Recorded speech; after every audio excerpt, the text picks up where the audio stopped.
November 16th, 2025. Tekashi 6ix9ine was live with YouTuber Jack Doherty, broadcasting to thousands. But while cameras rolled outside, 4 masked gunmen stormed his Florida mansion. His 60-year-old mother was inside, alone, defenseless, held at gunpoint. They knew he wouldn't be home. Now, the terrifying surveillance footage of 6ix9ine's mom targeted in a home invasion has just leaked. The live stream lit up phones across the country. Tekashi 6ix9ine, ankle monitor visible, chatting with YouTube star Jack Doherty outside his Florida mansion. Just another night for the controversial rapper, known for pushing boundaries and broadcasting his every move. But while cameras rolled and thousands watched online, something darker was unfolding inside his home. Rapper Tekashi 6ix9ine was hanging out with a YouTuber on a Sunday when 4 men broke into his house, held his mom hostage, and ransacked the place. Sunday night, November 16th, 4 masked men forced their way into the Palm Beach property. Inside, Tekashi's 60-year-old mother, Natividad Perez Hernandez, completely alone. The gunmen moved fast, methodical, one of them physically restraining her outside while the others tore through room after room, demanding to know where her son kept his cash, his car keys, anything valuable.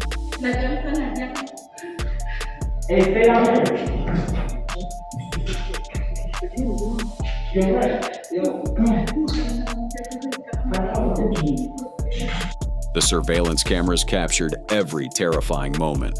Masked figures moving with purpose, weapons drawn. One suspect physically restraining the elderly woman outside, while his accomplices ransacked the interior. Deputies rushed to the scene after receiving reports of a robbery in progress. By the time they arrived with K9 units to sweep the property, the suspects had vanished. Investigators believe they fled in a vehicle minutes before police reached the property, but the footage they left behind told the whole story. Armed, masked, organized. Deputies made contact with several individuals inside the residence who reported that 4 armed, masked men entered the home with handguns. They stated that the homeowner's mother was held physically outside, while the remaining suspects ran inside and ransacked the property. The suspects asked for cash and car keys. Meanwhile, Tekashi was miles away. The irony wasn't lost on anyone. The one-time authorities granted him permission to leave house arrest for work. His home became a target. And the timing? That wasn't coincidence. We outside. Here with my boy Jack. Yes, sir. Fresh home. Yeah, straight out of jail, baby. Your mugshot? Yeah. Hey, we're live on Party. The following morning, Tekashi broke his silence on Instagram stories, his frustration palpable as he addressed what he called fake news and rumors circulating about the invasion. Showing his ankle monitor to the camera, he made his situation crystal clear. He's under house arrest, something the entire world knows. Yesterday was different. Authorities had granted him permission to leave for work, a rare exception to his court-ordered confinement. And someone was watching. Someone knew he wouldn't be home. Someone saw him live streaming with Jack Doherty and seized the opportunity to strike when his guard was down. They don't get no cool points for that. My mom is 60 years old. Y'all know I'm supposed to come home. Y'all know I'm home all the time. I'm on house arrest. So y'all take the opportunity that I'm not home. Y'all see me on live stream with Jack Doherty in Miami, and y'all do that. That's whack. Get no cool points. I don't think nobody respects that. His anger wasn't just about the theft. It was about the cowardice of targeting his 60-year-old mother. She's not involved in street life. She didn't cooperate with federal authorities. She's simply a woman caught in the crossfire of her son's controversial choices and dangerous past. But here's where the story gets complicated. This wasn't just bad luck or random crime. Tekashi's past has a way of catching up with him. Back in 2018, he became one of hip-hop's most controversial figures when he cooperated with federal prosecutors, testifying against members of the 9 Trey Gangster Bloods. The streets don't forget cooperation like that, and they definitely don't forgive. And it's not like this was the first warning sign. During his 2018 trial, Tekashi himself revealed that 9 Trey members had previously attempted to kidnap his mother while she was walking her dog. The target on his family wasn't new. What was new was the brazenness of it all, carried out while he broadcasted his location to the world. Your mother was walking your dog, and what happens? And niggas try to hop out of the car. And do what? Just grab her? Yeah, it came out in the case, and it's public. Okay, so what happened when they tried to grab her? This is an older woman. No, my mom screamed, like she screamed. It was in the public, it was right under Broadway. That history makes this invasion feel less random and more calculated. Tekashi's 2018 decision to cooperate with federal prosecutors, testifying against former gang associates to avoid a potential life sentence, earned him a label that follows him everywhere: snitch. In street culture, that's an unforgivable sin, and while he walked free after serving just 2 years of a reduced sentence, the enemies he made during those court proceedings haven't forgotten. Some of those he testified against received sentences exceeding 20 years. The label snitch followed him everywhere after that, permanently altering how he moved through the hip-hop world. Yeah, I mean, nose down. What's it like when you're in jail? Like, do people, everyone know you there? So I think you're my last stream. Really? Yeah, because I get sentenced on Thursday. Dang, how long do you think you'll be in The jail for? prosecutors asked for 9 months. But the judge could go under that and over that. Dude, I don't know. Criminal defense attorney Mauricio Padilla didn't mince words when analyzing the situation. For someone with Tekashi's history, for someone who testified against gang members, living without proper security isn't just foolish, it's dangerous. His message to Tekashi was blunt: spend money on competent security instead of broadcasting vulnerability to the world. And he snitched and testified against gang members that were doing things that he asked them to do. So it isn't like a situation where like you were caught in a car, somebody did a drive-by, all of a sudden you're looking at felony murder because your friend decided to kill somebody. I get it. This is people that you sent to do something on your request that later on. But it gets even stranger. Tekashi's probation terms prohibit him from having armed security. So the very system that should enable him to protect himself and his family has tied his hands. Meanwhile, he continues to flaunt wealth on social media, continues to broadcast his exact location, continues to invite high-profile guests to film content at his residence. And he snitched and testified against gang members that were doing things that he asked them to do. So it isn't like a situation where like you were caught in a car, somebody did a drive-by, all of a sudden you're looking at felony murder because your friend decided to kill somebody. I get it. This is people that you sent to do something on your request. The criticism extends beyond legal experts. Street commentator 1090. Jake addressed the invasion on his channel, emphasizing an important ethical line. Regardless of anyone's feelings about Tekashi's cooperation with authorities, targeting his innocent mother crosses a boundary that shouldn't be violated. Your mother was walking your dog, and what happens? And niggas try to hop out of the car. And do what? Just grab her? Yeah, it came out in the case, and it's public. Okay, so what happened when they tried to grab her? This is an older woman. No, my mom screamed, like she screamed. It was in the public, it was right under Broadway. Yet Jake also questioned Tekashi's responsibility in protecting those around him. When someone accumulates the kind of wealth the rapper has, when they become a target due to their own actions and testimony, they have an obligation to secure their loved ones. If your mom is being targeted because you're outside wilding and then she gets targeted and you're still outside wilding, you have to take some form of responsibility, because when you become rich to a point, you have to protect those around you as much as you have to protect. Videos of Tekashi surprising his mother with cash show her genuine, humble reaction. She's clearly a God-fearing woman who speaks limited English and has no involvement in her son's controversial world. That innocence makes her victimization even more disturbing. Nothing that he's done should be held against this woman. This woman shouldn't be going through anything because of him. This woman should not be a victim of anything. And from what I've heard, she's a God-fearing woman who goes to church. Social media has watched him gift his mother cash, show off luxury cars, give tours of his mansion's interior to millions of viewers. Every post, every live stream, essentially a roadmap for anyone watching with bad intentions. And plenty of people were watching. YouTuber Jack Doherty, the same creator Tekashi was streaming with during the invasion, had visited the property multiple times. In one video, Doherty's arrival was documented in vivid detail, showcasing the home's distinctive features and location markers. Content creators regularly visit his Florida mansion, filming its exterior and surroundings for millions of viewers. The address isn't exactly a secret anymore. She doesn't know about the street shit, bro.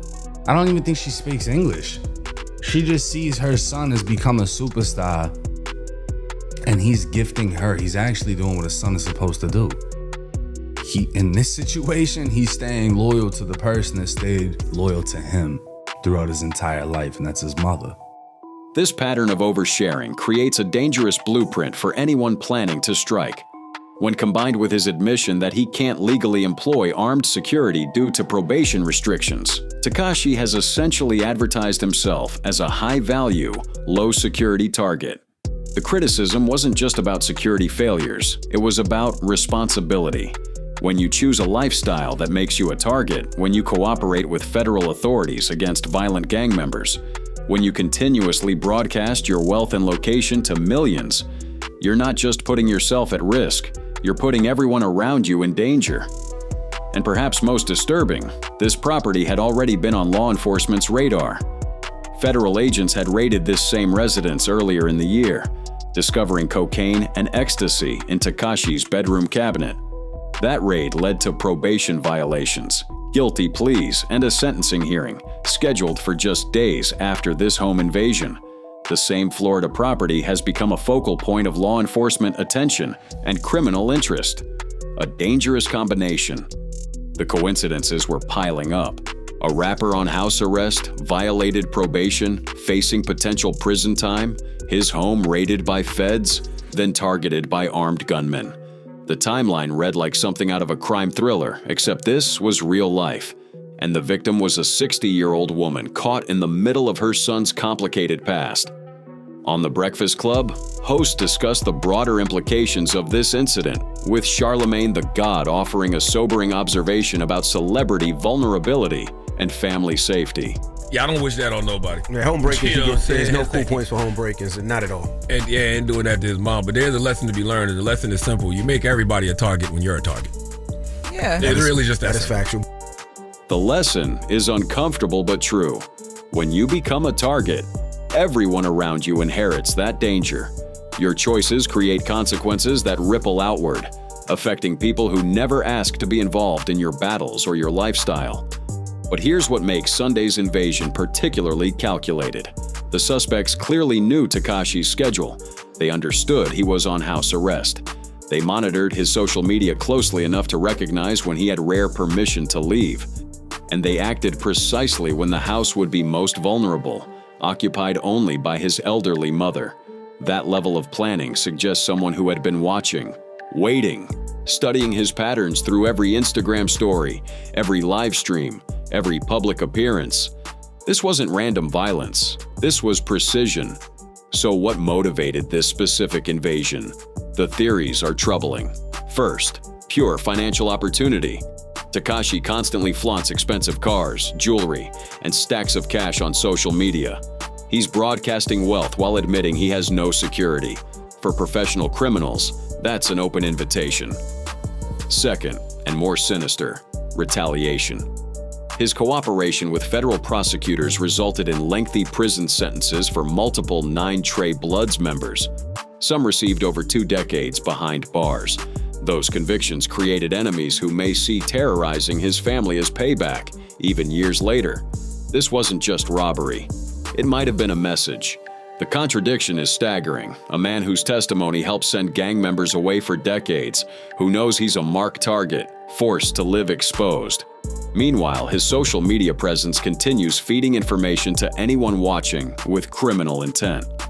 Every car shown, every room filmed, every mention of his schedule becomes reconnaissance for the next crew looking to capitalize.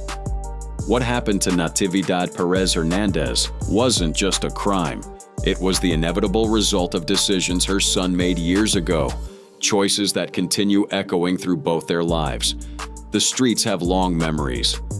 Federal cooperation might reduce prison time, but it extends consequences indefinitely. And when you can't protect yourself, when the law prevents you from hiring protection, when your lifestyle demands public visibility, everyone around you becomes collateral. Sunday night proved that point brutally. 4 men, masks, guns, perfect timing. A 60-year-old woman caught in the crossfire of her son's past. The suspects remain at large. The investigation continues, but the real question isn't who did this. It's how many more are out there, watching the live streams, waiting for the next opportunity. Because in Tekashi 6ix9ine's world, there's always a next time. Sunday night's brutal invasion wasn't just a random robbery. It was the long shadow of Tekashi 6ix9ine's past catching up to him and his family. When Tekashi 6ix9ine stood in that Manhattan federal courtroom and pointed out his former crew members, he crossed a line that hip-hop culture considers unforgivable. In street vernacular, there's no worse label than snitch or rat, and he was about to earn both permanently. What were you arrested for? Racketeering charges, violent crime, shootings, drug distribution. At some point, did you decide to cooperate with the government? Yes. The charges were staggering: racketeering, violent crimes, shootings, drug distribution. He was looking at a minimum of 47 years to life. But within weeks of his November 2018 arrest, Tekashi made his choice. He would cooperate fully with federal prosecutors. Sorts of that nature. Mr. Hernandez, do you recognize anyone in the courtroom who was a member of 9Tre when you were a member? Yes.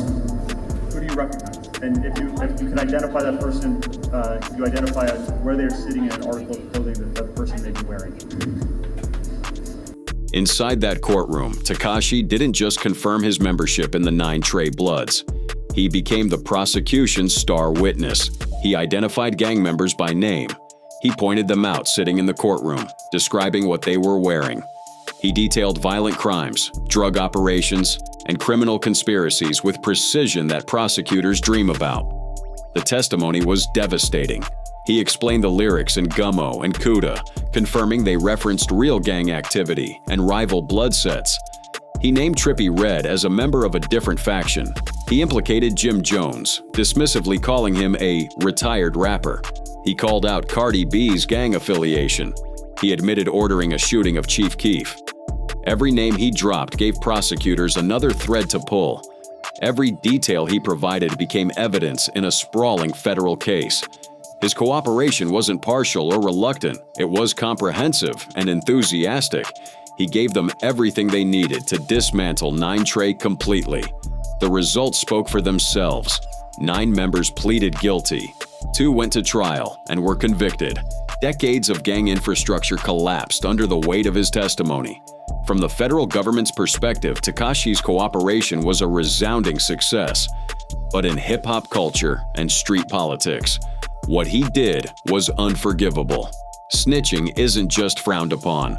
It's considered the ultimate betrayal.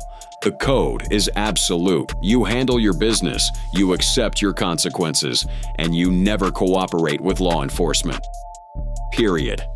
Man, this is crazy. This is crazy, man. What I'm hearing about Tekashi 6ix9ine, family is possibly in danger because of his rat and snitching, whatever. But the real consequences of his testimony extended far beyond the courtroom walls. The moment his cooperation became public knowledge, the danger multiplied. Not just for him, for everyone connected to him. His family, who never chose this life, suddenly inherited the target that comes with being associated with a federal cooperator.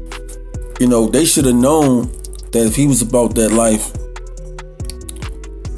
he wouldn't be telling. I mean, if you know a real dude that's out there living that lifestyle, real dudes I've been around, they don't talk. They don't be flamboyant, letting too much be known so they can get caught up. Uzi Badaz articulated what many in the streets believed. Real participants in that lifestyle don't talk. They don't reveal information. They don't testify. When Boozy faced the death penalty himself, he didn't bend or break. That's the expectation. You accept the consequences that come with the life you chose. This is the consequences. If I get caught up, this is going to happen to me. This is going to happen. And you're able to accept that. Accept that life. If you accept that life, you accept the consequences that come with it. If you can't accept the consequences that come with it, you don't need to be in that life. You don't need to be out there. You don't need to be gangbanging. You don't need to be selling drugs. You don't need to be stealing, scheming, nothing. The choice to enter that lifestyle comes with an understanding. You might get killed. You might go to prison for decades. Those risks are part of the equation. And when things go wrong, you face them alone. You don't expose others. You don't drag innocent people into the fallout. But Tekashi's cooperation violated every principle of that code, and the consequences extended far beyond his own situation. Street justice doesn't recognize innocence by association. When someone snitches, retaliation often extends to family members. It's a message, a warning, a punishment that goes beyond the individual who cooperated. Mothers get threatened. Siblings become targets. Children grow up in the shadow of their father's choice. That there was a target on his back just before he was arrested, and on Saturday, federal agents brought him in. They said, you know what, we've learned through wiretapping, some of those people who you fired last week want to kill you. Let us take you into custody. We can protect you. Federal agents had intercepted communications before his arrest, showing his former crew planning to harm him. That's why they rushed the arrest. They knew his life was already in immediate danger, but that was before he spent days on the witness stand naming names and detailing crimes. After his comprehensive testimony, the threat level didn't decrease. It exploded. Every gang member he implicated had friends, family, and associates on the streets who felt personally disrespected. In their world, that disrespect demands a response. Take responsibility for your actions, man. Don't be a punk or put. As soon as shit folds and you backed up against the corner, now I'm telling on everybody. Because I'm gonna save my ass. Because you being a bitch. Snitch, rat. The condemnation from hip-hop was swift and uncompromising. Meek Mill, Future, 50 Cent, Snoop Dogg, they all weighed in. Some mocked him with memes, some issued harsh warnings, but underlying every comment was a recognition of the fundamental violation. He had broken the most sacred rule, and the consequences would be permanent. The label of rat doesn't wash off. It becomes part of your identity, following you everywhere. And worse, it follows your family. His children would grow up with their father's cooperation as part of their legacy. Schoolyard taunts would reference it. Future relationships would carry the stigma. The comparison to figures like John Gotti was inevitable. Gotti served his time, never cooperated, and maintained respect in certain circles because he upheld the code. Tekashi did the opposite. He folded immediately when faced with serious time, prioritizing his freedom over loyalty to the life he claimed to represent. The music industry responded with its own form of punishment. Major streaming platforms allegedly began blackballing Tekashi's music, refusing promotional support despite initial commercial success. Tekashi noticed it immediately after his release. His album would debut, hit numbers, then mysteriously disappear from major playlists. The support infrastructure that typically surrounds successful releases was notably absent. It was as if the industry itself had decided to enforce the street's judgment through economic means. When Tekashi finally addressed the public after his release, his justification focused on the betrayals against him. They slept with his baby mother. They kidnapped him. They stole millions. They plotted to kill him. About Daniel, right? Tekashi, 6ix9ine. Were they really his friends from the beginning, or was he just a cash cow? In his mind, loyalty was already broken before he ever entered that courtroom. He wasn't betraying them. He was responding to their betrayal of him. The logic made sense from his perspective. Why be loyal to people who violated him first? But the streets don't recognize that justification. The code isn't conditional. It doesn't matter who started it or what they did to you. There's only one rule that matters. You don't cooperate with federal authorities. The penalty for breaking that rule isn't negotiable. When Tekashi finally addressed his critics directly, he broke Instagram records. Over 2 million people tuned in to hear his justification. Please, you can't win with the public.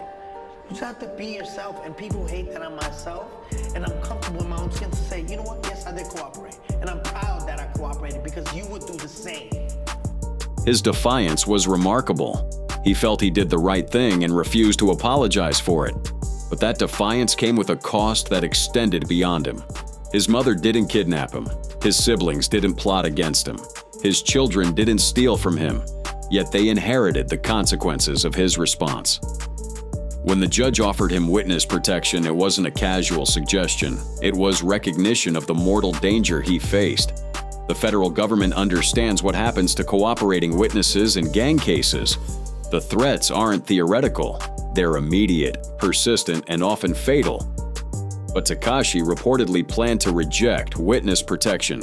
He wanted to hire private security and return to his music career, essentially hiding in plain sight. The confidence was striking given the circumstances. Most cooperating witnesses disappear into new identities and locations. Tekashi wanted to remain a public figure. Quite a bit of money because we found out that he has cut a deal while he's in custody, has cut a deal with his record label. Remember, we've said he's not going to go into witness protection. But he is going to have to do time. He's going to have to do time, but he wants to do music when he gets out, and we always thought, oh, he's never going to do that. The financial success he achieved, including a reported $10 million record deal secured while incarcerated, provides resources for security. But money can't erase the fundamental reality. He violated the most sacred rule of the life he claimed to represent, and the streets don't forget. The August 2024 incident at a Florida gym illustrated the permanent nature of his label. Someone confronted him, held him at gunpoint. The attack happened in broad daylight, and video of the incident spread immediately. The assailant recognized him and made sure Tekashi knew exactly why this was happening. The confrontation wasn't random violence. It was a message, a reminder that the label he earned in that courtroom follows him everywhere, that some people view cooperation with federal authorities as an offense that demands a response, regardless of time or circumstance. Sorry. But yeah, man. God bless Tekashi 6ix9ine and his family, man. I hope things work out for him. You know what I'm saying? He's still human at the end of the day. He's just not built for that life. Peace. His situation illustrates the permanent nature of the consequences he created. The threats don't expire. The label doesn't fade. The danger extends indefinitely, affecting not just him, but everyone connected to him. His mother didn't choose this life. His siblings didn't testify against anyone. His children didn't cooperate with prosecutors. Yet they inherited the consequences of his decisions. They became targets by association, forced to navigate a world where their family name carries the weight of his cooperation. His defiant return to social media after his release, complete with Instagram live sessions breaking viewership records, demonstrated remarkable confidence. But that visibility comes with a cost. Every public appearance, every social media post, every attempt to reclaim his music career reinforces the target on his back. The choice to reject witness protection means living with constant security concerns. Private guards can provide some level of protection, but they can't eliminate the underlying threat.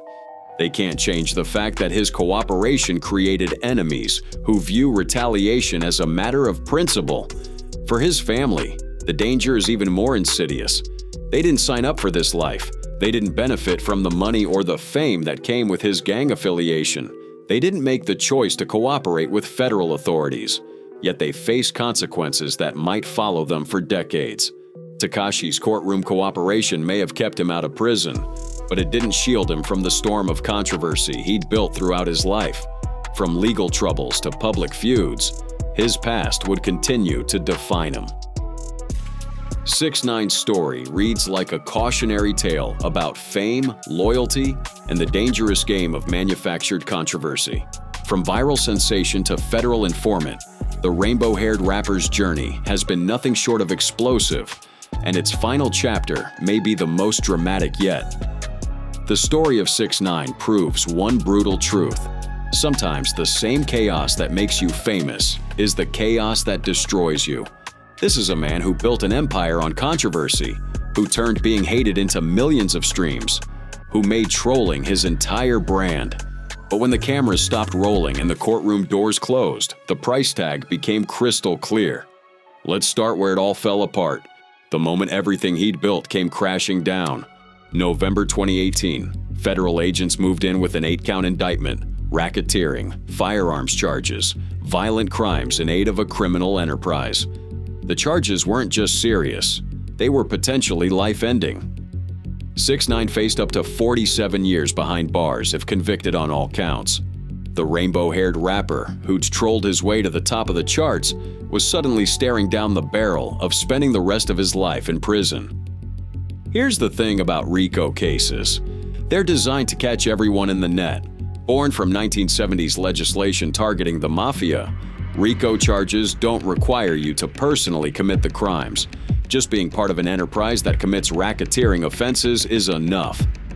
For 6ix9ine, who'd surrounded himself with 9 Trey Bloods members to boost his street credibility, this was a nightmare scenario. The gang committed robberies, drug trafficking, violent assaults, and he was tied to all of it. The irony: he was never really a gang member. He was a kid from Brooklyn who'd figured out a formula. Controversy plus gang imagery equals streams equals money. He paid them a cut of his earnings. They gave him the street credibility he needed for his image. It was transactional from the start. But when federal prosecutors connect the dots, transactions and true membership look exactly the same on paper. When your back's against the wall, when life in prison becomes a real possibility, people make choices that would have been unthinkable days earlier. 6ix9ine made his choice. He flipped. He cooperated. He became the prosecution's star witness against his former associates. For 3 days in federal court, he detailed the inner workings of 9 Trey Bloods, everything from their hierarchy to their signature handshake. He testified about violent crimes. He named names. He gave prosecutors everything they wanted. The hip-hop world watched in disbelief. The backlash was immediate and brutal. In a culture built on loyalty and anti-authoritarian values, snitching represents the ultimate betrayal. Rappers who'd never even met 6ix9ine weighed in. Snoop Dogg demanded that platforms stop promoting him. Young artists like Trippie Redd released diss tracks featuring rats with rainbow hair. The message was clear: you violated the code, and there's no coming back from that. But 6ix9ine had calculated differently. His bet was simple: the internet has a goldfish memory, and the next controversy always erases the last one.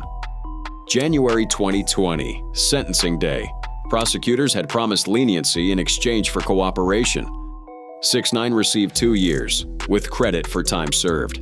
He'd spend just a few more months behind bars before release. The judge noted his cooperation had been extraordinarily comprehensive and valuable. Translation: he gave them everything, and it paid off. But here's where 6ix9ine's strategy really kicked in. He didn't hide. He didn't disappear into witness protection. He didn't remove his face tattoos and vanish into suburban anonymity.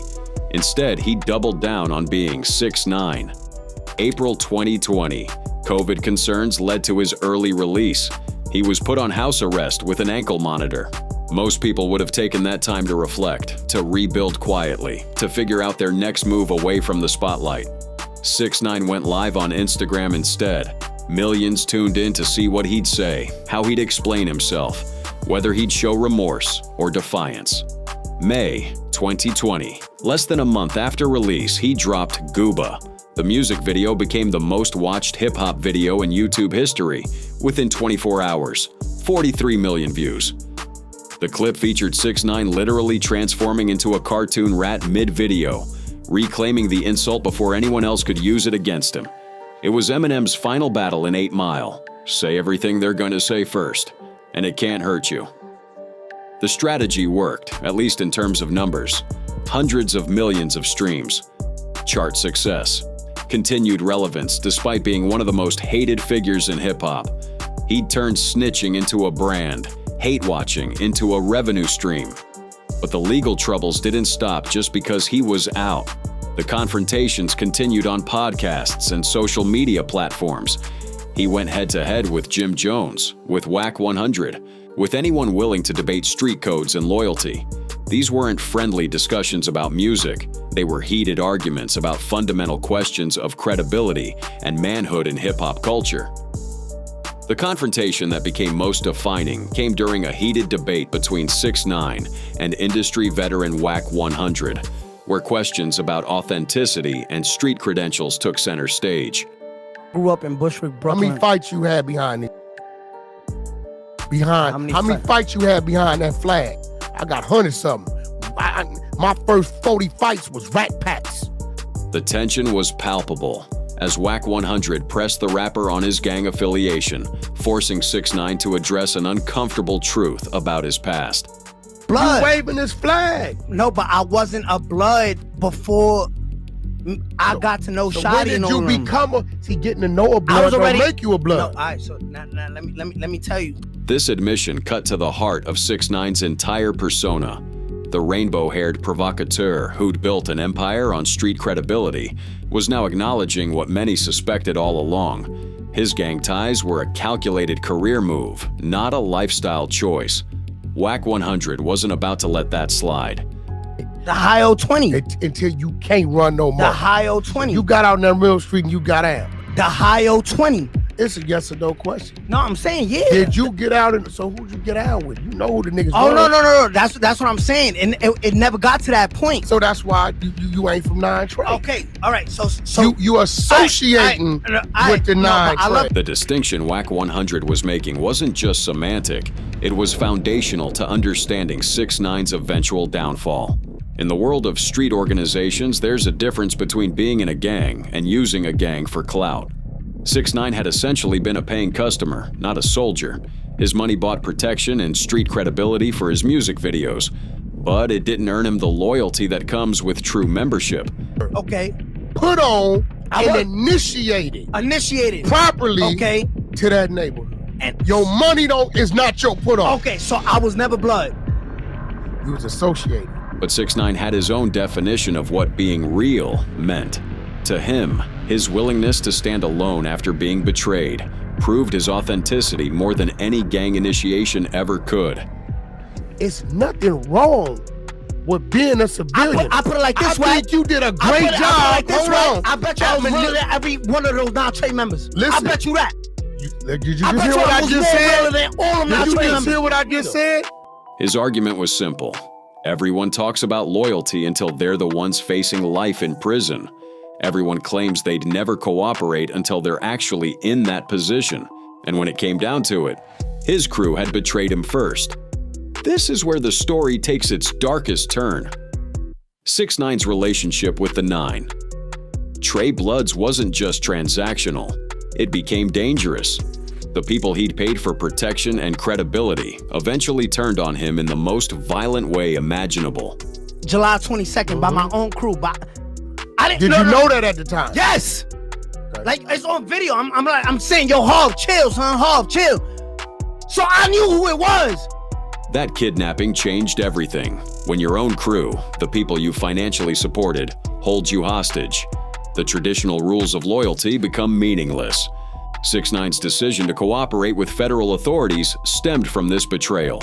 He wasn't snitching on his brothers. He was testifying against his captors. In his mind, this justified everything. They broke loyalty first. They tried to hurt him first. So why should he have protected them when federal agents gave him a way out? Yet in hip-hop culture, the distinction barely mattered. Wack 100 made clear what the streets expected when conflict arose. This is why I look in your eyes and tell you, stop trying to portray something you're not. The fact that you knew, and I can call my wife over here right now, 30 years I've been with this woman. She knows. 6ix9ine, however, wasn't backing down. His counter-argument exposed what he saw as hypocrisy in the street code itself. Protect the fucking football and don't let it fumble, right? Why the fuck would I go out there? You right. If I was cut from the same cloth you cut from, that you say you cut from, I would have went and did it myself, right? The philosophical battle between 6ix9ine and hip-hop's traditional values continued when Jim Jones entered the picture. Their exchange would highlight an even more uncomfortable truth about vulnerability and survival in the streets. What I fold on though? When you took the stand, or when you testified? What I fold on? When you snitched. All right, so let me ask you something. If you was in that position. Jones represented the old guard's unwavering stance on cooperation with authorities. His position was absolute and uncompromising. Question. I would never tell. All right, so this is what I'm saying. If you was in that position, you would have did that, Tom? My whole thing is like this. Nah, Listen, yo, bro, it's a yes or no. This is gonna make it spicy. All right, go ahead. If this is gonna make it spicy, All right, see, my whole thing is like this, right? But 6ix9ine had lived through something Jones was only hypothesizing about. He'd faced the reality of betrayal by his own associates, and he challenged Jones's theoretical toughness with a simple question about being caught lacking, unprepared for violence. If Nuke and Hov would have tried to kidnap me, I'd have pushed their shit back. If Shotty would have fucked my girl, I would have pushed this shit back. Suppose you was lacking though. Suppose you was lacking. Suppose you was lacking. I'm never lacking. Suppose you was. No. Then 6ix9ine dropped the argument that made everyone uncomfortable. He started naming respected figures in hip-hop who died suddenly, violently, despite being beloved and protected by their communities. Let's bring up Nipsey Hussle. You think he said, yo, never come up to me because I'm... Yo, bro, it happened to the best of them. Yes. Hold on. You're absolutely right. Hold on. So what you gonna say, Nipsey? The point hit hard because it was true. Nipsey Hussle was a community hero, beloved in his neighborhood, yet he was still gunned down in broad daylight outside his own store. 6ix9ine's argument was brutal, but logical. If even the most respected and prepared can be caught off guard, how can anyone claim they'd never lack? All right then, so King Von is a solid nigga, and he got killed, right? The nigga poked out and put 5 in him, right? And he dead, right? So King Von died lacking. You hurt my feelings. No. Hear what I'm saying. This line of reasoning exposed the uncomfortable reality beneath hip-hop's tough guy posturing. Everyone is vulnerable. Everyone can be caught slipping. The difference between Jones and 6ix9ine wasn't their ability to avoid danger. It was that 6ix9ine had actually faced it and made a controversial choice to survive. The logic made sense to some people. To others, it was just more excuses from someone who'd violated an unforgivable code. Beyond the debate over authenticity, 6ix9ine's past was already riddled with controversies that should have ended his career before it truly began. Back in 2015, when he was just 18 and working minimum wage at a deli, Hernandez pleaded guilty to a child sexual performance charge. According to court documents, he had appeared in and posted a video showing a girl in sexually explicit acts. While Hernandez claimed he believed the girl was older, the incident resulted in a plea deal that required him to stay out of trouble for 2 years, complete community service, and obtain his GED. That plea deal's terms, specifically the requirement to avoid legal trouble, became increasingly difficult for the aspiring rapper to honor. In 2018 alone, he racked up multiple arrests. There was the incident in Houston where he allegedly choked a 16-year-old fan who had taken his picture at the Galleria Mall. Then came an arrest in Brooklyn for driving with a suspended license that escalated when he allegedly squeezed a police officer's hand, leading to a misdemeanor assault charge. Despite these violations, when his sentencing hearing finally arrived in October 2018, after being postponed 19 times, Judge Felicia Menon showed unexpected mercy. She acknowledged he had technically violated the plea agreement, but noted his unsolicited acts of generosity and apparent remorse. Rather than prison time or sex offender registration, she sentenced him to 4 more years of probation. The rapper celebrated that night with a dinner that ended in gunfire, a fitting preview of how the violence he courted for his image would continue to follow him. Then came the darker controversies, the ones that couldn't be explained away with clever social media posts. During a podcast appearance, 6ix9ine made comments about Demi Lovato's sobriety that crossed every line. He joked that she would relapse and offered to send her cocaine. The backlash was swift and furious. This wasn't trolling. This was cruel mockery of someone's genuine recovery from near-fatal addiction. No Kid Hungry, the child poverty charity, rejected his attempted $200,000 donation, stating his activities didn't align with their values. The pattern became clear. 6ix9ine could generate attention, but he couldn't control what kind of attention or where it led. The goldfish memory strategy only works when each new controversy is equally controversial. But mocking someone's sobriety? That's not the same as beefing with other rappers or trolling about your legal case. That's just mean-spirited. October 2024, 6ix9ine was arrested again, this time for violating the conditions of his supervised release. He traveled to locations without permission and failed multiple drug tests. The pattern of behavior that got him in trouble before his federal case hadn't changed. He was still making impulsive decisions, still pushing boundaries, still treating rules as suggestions. The arrests, the controversies, the constant need for attention, they all point to someone who never learned when to stop. 6ix9ine's entire career has been built on the principle that any attention is good attention, that being hated is just as profitable as being loved, that the algorithm rewards chaos regardless of morality. But there are limits to that strategy. Eventually, the chaos catches up. Eventually, the people you've trolled, the bridges you've burned, the rules you've broken, they all come back around. And when that happens, no amount of Instagram followers or YouTube views can protect you from the consequences.